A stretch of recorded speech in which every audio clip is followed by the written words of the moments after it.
Class 9th students, listen carefully. Beta, I will explaining you all topics line by line. So only see my line which I am explaining you. So today I will explaining you yesterday topic as well as today topic. So today yesterday topic is value of gravitational constant capital G. Suppose that if the masses m1 and m2 of two bodies, यानी दो bodies हैं, उनके masses m1 and m2 है, जो कि क्या है 1 kilogram each है, 1 kg ईच है. डिस्टेंस जो है वो r है, उनके बीच में वो कितनी है 1 मीटर है.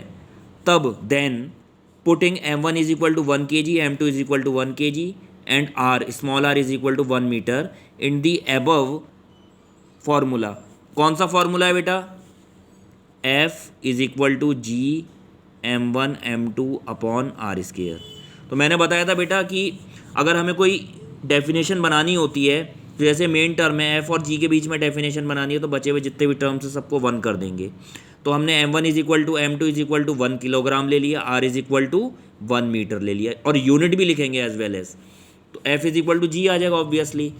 अब डेफिनेशन बन जाएगी, thus the gravitational constant g is numerically equal to the force of gravitation. मतलब ये इसके इक्वल होगा जब which exist between two bodies of unit masses, जब दो बॉडीज जो होंगी वो यूनिट मास की होंगी, kept at a unit distance, दोनों के बीच की डिस्टेंस भी यूनिट होगी, फ्रॉम ईच अदर.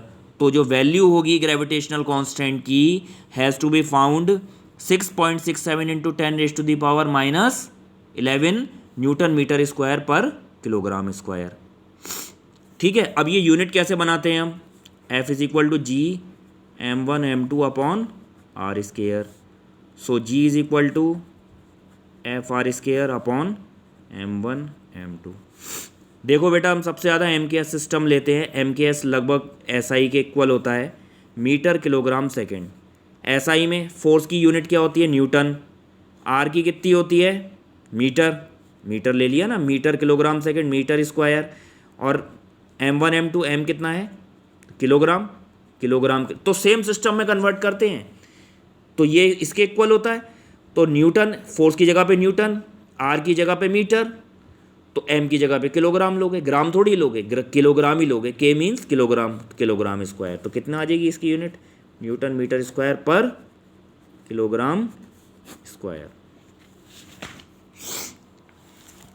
अब बेटा नेक्स्ट टॉपिक देखना, इसमें ये भी कल ही एक्सप्लेन करा था कि gravitational force between objects of small size and big size. हमने क्या करा? 2 बॉल्स ली, वो 1 किलोग्राम की है, हर एक जो है 1 किलोग्राम की है. तो are placed with their centre, centre से वो एक दूसरे से कितनी दूरी पे? 1 मीटर है. Then they attract each other, attract करेंगी each other by a force given by F is equal to G m1 m2 upon r square. G की जगह पे हम क्या ले लेंगे? 6.67 into 10 raise to the power minus 11 newton metre square पर kilogram square. Unit आ गई. m1 is equal to 1 kg है, m2 is equal to 1 kg है, तो r इज इक्वल टू कितना आ जाएगा? 1 मीटर. बस केवल उतनी लाइन है देखो जिस पर मैं पेन लगा रहा हूँ. ठीक है ना बेटा? पेन से अगर मैं अंडरलाइन करूँगा तो बुक में मतलब निशान होगा, इसलिए मैं जो हूँ पेन से बता रहा हूँ. देखो ये लाइन, ठीक है ना, ये बता दिया, देन ये, फिर ये. R is equal to 1 metre. So F is equal to G की वैल्यू रख देंगे 6.67 into 10 raise to the power minus 11. m1 की जगह पे 1, m2 की जगह पे 1 अपॉन 1 का स्क्वायर न्यूटन. तो इतना ही आ जाएगा 6.67 into 10 raise to the power minus 11 newtons. Is it clear? So it is obvious that gravitational force of attraction between two balls of 1 kilogram each and 1 meter apart is 6.67 into 10 raised to the power minus 11 newtons, and this is a very small force. क्योंकि minus में आई है ना value 10 की, तो small ही होगा. अब बेटा हम आते हैं आज के काम पे.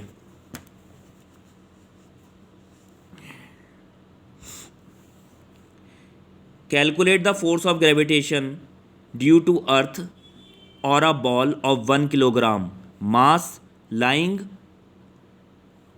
on the ground.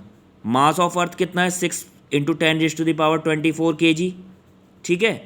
रेडियस कितनी है अर्थ की 6.4 इंटू 10⁻³ किलोमीटर, और जी क्या है 6.7 इंटू 10⁻⁻11 न्यूटन मीटर स्क्वायर पर किलोग्राम स्क्वायर। तो अर्थ की सरफेस पर जो बॉल रखी है वो 1 किलोग्राम की है और अर्थ का मास इतना है, ठीक है। तो m1 मान लो अर्थ का मास, यानी 6 इंटू 10⁻24 kg, बिग, बहुत बड़ा है मास, बहुत बड़ा। और बॉल का मास केवल 1 kg है, इसे m2 ले लो। तो m1 is equal to this, m2 is equal to 1 kg। r कितना है 6.4 इंटू 10⁻³ किलोमीटर। अब भैया हम m के सिस्टम में ले रहे हैं तो 1 किलोग्राम में है, ठीक है। तो एक चीज़ जो है वो मीटर में आएगी, किलोमीटर में थोड़ी आएगी, इसको मीटर में कन्वर्ट करेंगे। सो 1 किलोमीटर में कितने होते हैं 1000 मीटर। जी की वैल्यू भी एम के एस सिस्टम में है, एम के एस और एस आई सिस्टम में, तो कोई प्रॉब्लम नहीं है। G is equal to 6.7 into 10⁻⁻11 newton metre square पर किलोग्राम स्क्वायर। इसको मीटर में बदल देंगे, ठीक है। अब हमें क्या फाइंड करना है, फोर्स फाइंड करना है एफ। तो F is equal to GM1 M2 upon R square होता है।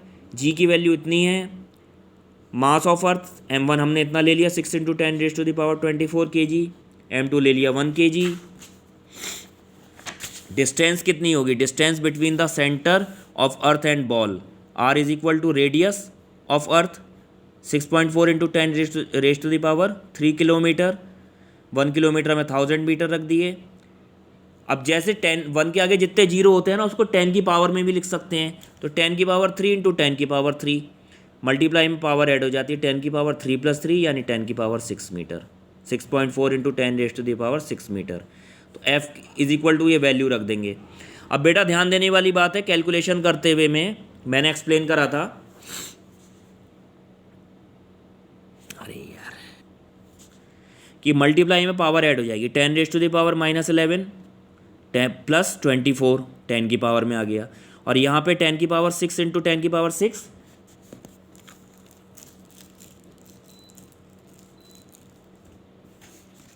10⁻6 इंटू 10⁻6 यानी 10⁻12, तो 10⁻⁻11